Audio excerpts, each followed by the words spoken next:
Good morning friends, welcome back to my channel Sushmita Pal ব্লগে তোমাদের সবাইকে স্বাগত জানিয়ে আমি আমার ভিডিওটা স্টার্ট করছি। কি প্রচণ্ড বৃষ্টি হচ্ছে দেখো, কালকে সারা রাত বৃষ্টি হয়েছে, আজকেও সারা দিন বৃষ্টি হচ্ছে। তাও মেয়েকে রেডি করে স্কুলে পাঠিয়েছি, তবুও মেয়ে স্কুল ছুটি হয়ে গেছে, কোনো ম্যামরাই নাকি স্কুলে পৌঁছাতে পারিনি সেই কারণে।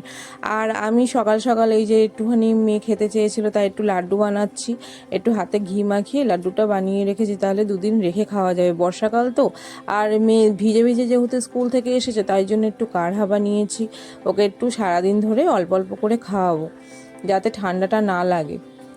আর এই যে দুপুরে রান্নাবান্নার জন্য একটু তোড়জোড় করে দিয়েছি, এখন একটুখানি এই ভাত করেছি দুপুরের জন্য, আর হচ্ছে একটু মাংস করেছি, আর কচু আলুর তরকারি করেছি, মানকচু, যেটা মানকচু আলুর তরকারি করেছে, কিন্তু এর মধ্যে চিংড়ি মাছ দিতে পারিনি, চিংড়ি মাছ আসলে বাছাই হয়নি সেই কারণে।